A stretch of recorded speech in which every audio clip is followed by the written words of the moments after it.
Hello friends, welcome to रोशन की class YouTube channel. दोस्तों, आप सभी का आज की इस पाठ्य योजना की वीडियो में एक बार फिर से बहुत बहुत स्वागत है। आज की इस वीडियो में हम यहाँ पे देखने वाले हैं भूगोल यानी कि ज्योग्राफी की यहाँ पे पाठ्य योजना। तो बस स्टार्ट करते हैं वीडियो। अगर वीडियो अच्छी लगे आप लोगों को तो प्लीज़ वीडियो को लाइक करिएगा, क्योंकि आप लोग लाइक तो करेंगे नहीं, क्योंकि आप लोगों को मैं यहाँ पे डेली बेसिस पे इतनी पाठ्य योजनाएँ प्रोवाइड करता हूँ आप लोगों की हेल्प के लिए, फिर भी आप लोग लाइक नहीं करते हैं तो मैं क्या सोचूँ। अगर आप लोगों को अच्छी लगती है वीडियो तो लाइक ज़रूर किया करिए दोस्तों। और ऐसी वीडियो अगर आप लोगों को देखनी पाठ्य योजना से रिलेटेड या फिर सूक्ष्म शिक्षण पाठ्य योजना से रिलेटेड किसी भी क्लास का, किसी भी सब्जेक्ट का, तो आप लोग रोशन की क्लास यूट्यूब चैनल से जुड़ सकते हैं। आप लोगों को ये चैनल सब्सक्राइब करने से लाभ जरूर मिलेगा। बिल्कुल फ्री है, नीचे सब्सक्राइब बटन उस पर क्लिक करके सब्सक्राइब कर लीजिए, साथ ही साथ बेल आइकन जरूर दबा के रखिए। अब देर नहीं करते हैं, चलिए स्टार्ट करते हैं। जल्दी जल्दी आपको बता देता हूँ, एक एक चीज़ मैं यहाँ पे डिटेल में समझाऊंगा। सबसे पहले यहाँ पे लिखा जाता है पाठ्य योजना संख्या। जिस भी पेज से आप लिखना स्टार्ट करते हैं उसके बीचों बीच इस तरीके से पाठ्य योजना संख्या लिखनी होती है। नेक्स्ट आपको विद्यालय का नाम लिखना है। जिस विद्यालय में पाठ्य योजना पढ़ाने के लिए जाएंगे उसका छात्राध्यापक या फिर छात्राध्यापिका का नाम लिखना है। लड़के हैं तो छात्राध्यापक का नाम, लड़की हैं तो छात्राध्यापिका का नाम, यानी कि आपको अपना नाम लिखना है यहाँ पे। उसके बाद इस तरीके से बॉक्स बना के दिनांक लिखना है, यानी कि डेट लिखनी है। विषय भूगोल का मैं पहले बता चुका हूँ, कक्षा 7वीं है। वैसे ही जो हमारा आज का प्रकरण है वो कक्षा 8 में ही पढ़ा सकते हैं। वर्ग अ है। कालांश तृतीय है, आपका जो भी कालांश होगा उसको अपने अनुसार लिख लीजिएगा। कालांश को ही चक्र लिखते हैं, दोनों चीज़ें सेम होती हैं। इसका मतलब होता है पीरियड का नंबरिंग करना होता है। जिस भी पीरियड में आप जाएंगे उसका नंबरिंग यहाँ पे करना होता है, और अवधि यहाँ पे 40 मिनट की है। और आज का हमारा जो प्रकरण है वो है अपर्दन, यानी कि इरोजन। इसको इंग्लिश में इरोजन कहते हैं। अब आता है सामान्य उद्देश्य, हमारे लेसन प्लान का पहला हेडिंग सामान्य उद्देश्य। इसमें देखिए लिखा गया पूर्ववत। पूर्ववत का मतलब आप सभी लोग जानते ही होंगे, अगर मेरी वीडियोस देखे होंगे आप तो पूर्ववत का मतलब समझते होंगे। नहीं समझते हैं तो मैं आज आपको फिर से बता देता हूँ। इसका मतलब होता है सामान्य उद्देश्य। अगर आप लोग लिख रहे हैं, इसके पहले कोई भी आप भूगोल की या फिर सामाजिक विज्ञान की पाठ्य योजना बना चुके हैं, उसमें आपने सामान्य उद्देश्य लिखा हुआ है।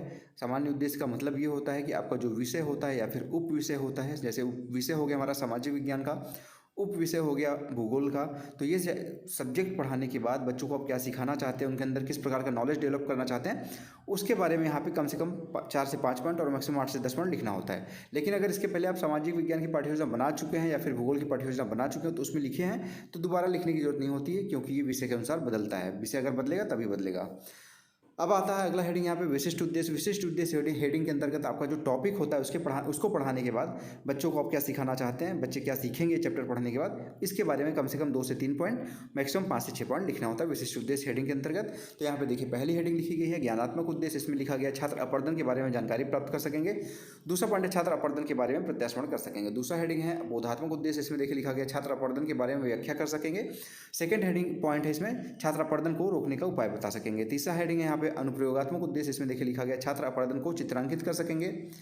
नेक्स्ट आता है अब यहाँ पे अगला पॉइंट छात्र अपर्दन का तुलनात्मक अध्ययन कर सकेंगे। अब अगली हेडिंग यहाँ पे है सहायक सामग्री, यानी कि आप किन सामग्रियों की सहायता लेते हैं शिक्षण कार्य करने के दौरान।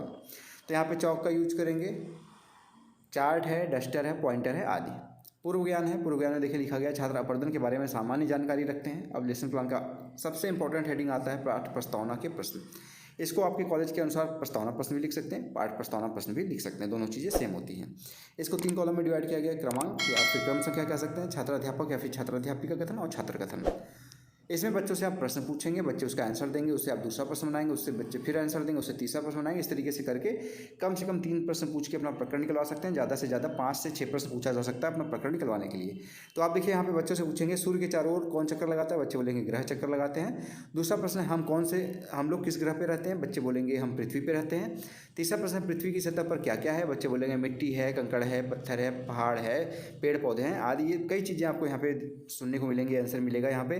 फिर चौथा प्रश्न है बरसात के दिनों में वर्षा का जल मिट्टी को एक स्थान से दूसरे स्थान तक ले जाता है, तो इस प्रक्रिया को क्या कहते हैं, बच्चे नहीं बता पाएंगे, समस्यात्मक प्रश्न हो जाएगा। अब यहाँ पे अगर जिसको 5 प्रश्न बनाना है, काफ़ी कॉलेजेस में कंपलसरी होता है कि 5 क्वेश्चंस आपको बनाने हैं प्रस्तावना में, तो यहाँ पे समस्यात्मक मत लिखिए, इस क्वेश्चन का आंसर कर दीजिए यहाँ पे अपर्दन। अपर्दन हो जाएगा या फिर मृदा अपर्दन बोल देंगे बच्चे। अब यहाँ पे 5वां प्रश्न बना लीजिएगा अपना कि अपर्दन के बारे में विस्तार पूर्वक बताइए, बच्चे नहीं बता पाएंगे, तब समस्यात्मक प्रश्न हो जाएगा। आपको मैंने बता दिया 4 प्रश्न से 5 प्रश्न कैसे बनाने हैं। अब यहाँ पे उद्देश्य कथन आता है। उद्देश्य कथन देखिए लिखा गया छात्रों आज हम अपर्दन के बारे में विस्तृत अध्ययन करेंगे। अब बच्चों को पता चल गया कि उनको अपर्दन के बारे में आप पढ़ाने वाले हैं। अब यहाँ पे उस चीज़ को प्रस्तुत कर सकते हैं। देखिए यहाँ लिखा गया आदर्श पाठ प्रस्तुतिकरण, इस तरीके से हेडिंग डालिए। इसको 4 कॉलम में डिवाइड किया गया है, क्रम संख्या या फिर शिक्षण बिंदु, छात्राध्यापक या फिर छात्राध्यापिका कथन, छात्र कथन और श्यामपट्ट कार्य। पहला यहाँ पे है विकासात्मक प्रश्न है पहले। अपरदन के बारे में यहाँ पे पूछ लीजिए बच्चों से कि अपरदन किसे कहते हैं। सबसे पहले यहाँ शिक्षण बिंदु में अपरदन लिख दीजिएगा ना, यहाँ पे अपरदन लिख दीजिएगा, अपरदन। इसके बाद यहाँ पे विकासात्मक प्रश्न पूछिए, अपरदन किसे कहते हैं, बच्चे नहीं बता पाएंगे, स्पष्टीकरण कर दीजिए उसको बच्चों को। जब चट्टानें अपक्षय द्वारा टूट जाती हैं तो बहता हुआ जल, नदी, सागर की लहरें, पवन आदि टूटे हुए और स्वयं काटे हुए पदार्थों को एक स्थान से हटाकर दूसरे स्थान पर इकट्ठा कर देते हैं। इस प्रक्रिया को अपरदन कहते हैं। छात्र वाले कॉलम में देखिए लिखा गया, छात्र कथन को ध्यानपूर्वक सुनते हैं और यहाँ पे अपरदन के बारे में, बहता जल, नदी, सागर, लहरें, ये सारी चीज़ें अपरदन के कारण हैं। इसके कटाव, भाव और जमाव की प्रक्रिया को समृद्ध किया जाता है। बहुत प्रश्न है यहाँ पे, अपरदन किसे कहते हैं, बच्चे बोलेंगे बहते हुए जल, नदी, सागर की लहरें, पवन आदि टूटे हुए और स्वयं काटे हुए पदार्थों को एक स्थान से हटाकर दूसरे स्थान पर इकट्ठा कर देते हैं, इस क्रिया को अपरदन कहते हैं। ठीक है, अब इसके आगे देखते हैं यहाँ पे दूसरा, यहाँ पे डेल्टा किसे कहते हैं। दूसरा शिक्षण बिंदु यहाँ पे लिख लीजिएगा, डेल्टा। डेल्टा, अब डेल्टा के बारे में बताएंगे बच्चों को, अपरदन बता दिए, डेल्टा। डेल्टा किसे कहते हैं, बच्चे नहीं बता पाएंगे, इसके बारे में फिर से स्पष्टीकरण कर देंगे आप। मिट्टी का अपरदन कई प्रकार से होता है। प्रवाहित जल के द्वारा, जल का बहता रूप नदी कहलाता है। नदी का अपरदन कार्य नदी के ढाल, जल की मात्रा तथा वेग पर निर्भर करता है। नदी पर्वतीय क्षेत्र में अपनी तल को काटकर उसे गहरा करती है, जिसे ग्रॉज कहते हैं, और इसका आकार वी आकार का होता है। छात्र वाले कॉलम में देखिए लिखा गया, छात्र कथन को ध्यानपूर्वक सुनेंगे और यहाँ पे अब आगे देखिए जलप्रपात में, यह यहाँ पे जलप्रपात है कि जलप्रपात के द्वारा अपरदन कैसे होता है। जब नदी का जल ऊंचाई से खड़े ढाल के सहारे अधिक वेग से नीचे गिरता है तो उसे जलप्रपात कहते हैं। नदी के सागर में गिरने से पहले उसके बहाव में की गति अधिक धीमी पड़ जाती है। इस कारण डेल्टा का निर्माण होता है। गंगा, ब्रह्मपुत्र नदी डेल्टा बनाती हैं। छात्र वाले कॉलम में देखिए वही चीज़, सेम चीज़ लिखा गया, छात्र कथन को ध्यानपूर्वक सुनते हैं। भूमिगत जल है, इसके द्वारा कैसे कटा होता है। पहाड़ों में कहीं कहीं चूने की चट्टानों में जल रिसकर चट्टान के भीतर पहुंच जाता है तथा रासायनिक यहाँ पे अपक्षय के द्वारा चूने को घुलाकर दूर बहा ले जाता है, जिससे पहाड़ी में गुफा या सुरंग बन जाती है। चूने के चट्टानों वाले क्षेत्र में ऐसी आकृतियाँ पाई जाती हैं जिन्हें क्रस्ट स्थल कहते हैं। इसके बाद यहाँ पे सेम चीज़ यहाँ पे लिखी गई हैं और यहाँ पे क्रस्ट स्थल इसको लिख दिया गया है। अब हिमानी क्या है, ऊंचे पर्वतों पर जब कोई बर्फ़ का बड़ा खंड ढाल पर खिसकता है तो उसे हिमानी या हिमनद कहते हैं। जब हिमानी चट्टानों को यहाँ पे ह्रासित कर उसका चूड़ पर्वत के नीचे भागों में जमा कर देता है या फिर देती हैं तो इन्हें हिमनद, यहाँ पे हिमोड़ कहा जाता है। पवन, इसके द्वारा विरोजन होता है। हवा एक स्थान से रेत उड़ाकर अपने स्थान दूसरे अनेक स्थानों पर ले जाती है। जब यह चट्टानों से टकराती है तो धूल के कण चट्टानों पर टकराकर उन्हें यहाँ पे कुरतते हैं, जिसे अपरदन की क्रिया होती है।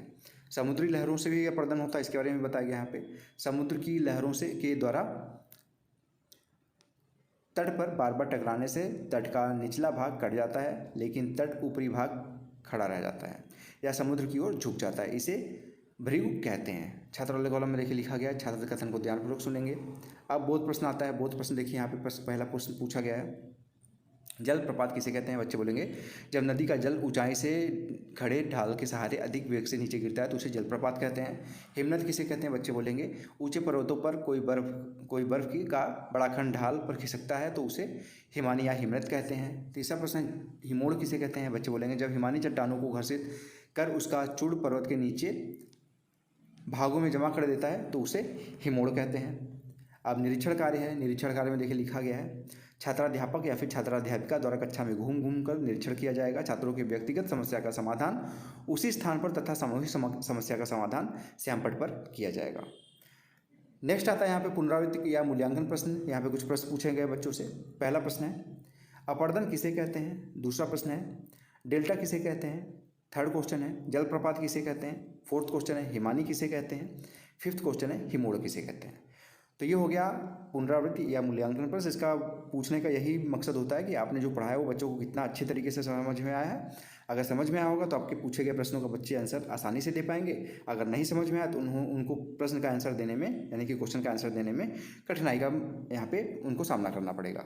तो आप उनको फिर से अगर कठिनाई होगी तो उनको फिर से अच्छे तरीके से आप पढ़ाएंगे, थोड़ी बहुत चीज़ें समझाएंगे। लास्ट हेडिंग आता है यहाँ पे गृह कार्य। गृह कार्य में देखिए यहाँ पे लिखा गया है, छात्रों अपवर्तन पाठ को घर से याद करके आना है तथा अपनी अभ्यास पुस्तिका में इसको लिख के ले आना है। यहाँ पे सुझाव, यहाँ पे देखिए हेडिंग लिखा गया है, इस साइड लिखा गया हस्ताक्षर पर्यवेक्षक। यहाँ पे सुझाव पर्यवेक्षक देगा, आपके द्वारा पढ़ाई गई चीज़ों में कुछ कमी होगी तो यहाँ पे सुझाव देगा, कुछ अच्छाइयाँ होंगी उसको भी यहाँ बढ़ाई करेगा और यहाँ पे सिग्नेचर कर देगा अपना। तो दोस्तों आप बताइएगा जरूर आप लोगों को वीडियो कैसी लगी, कमेंट बॉक्स में कमेंट करके। अगर इसके अलावा कोई भी वीडियो आप लोगों को बनवानी है तो रोशन की क्लास यूट्यूब चैनल पे जाइएगा, कमेंट बॉक्स में कमेंट करके बोलिएगा कि कौन सी लेसन प्लान की आपको ज़रूरत है। मैं 1 से 2 दिन के अंदर आप लोगों की वीडियो इस चैनल के माध्यम से पहुँचा दूँगा। सिर्फ आपको एक काम करना है जो बिल्कुल फ्री है, आपके सहायता के लिए ही है कि आपका वीडियो बन गया कि नहीं बन गया, इसके बारे में आपको पता चलना चाहिए, तभी तो आप उसको लिख पाएंगे, तभी आपको सहायता मिलेगी मेरे द्वारा। तो उसके लिए सिर्फ एक ही काम करना है, नीचे सब्सक्राइब बटन उस पर क्लिक करके सब्सक्राइब करके रखना है, साथ ही साथ बेल आइकन जरूर दबा के रखना है। और इस वीडियो की PDF चाहिए आप लोगों को तो रोशन की क्लास टेलीग्राम चैनल से जाके बिल्कुल फ्री में डाउनलोड कर सकते हैं। तो फ्रेंड्स मिलते हैं नेक्स्ट वीडियो में, तब तक के लिए आप सभी का बहुत बहुत धन्यवाद। जय हिंद, वंदे मातरम।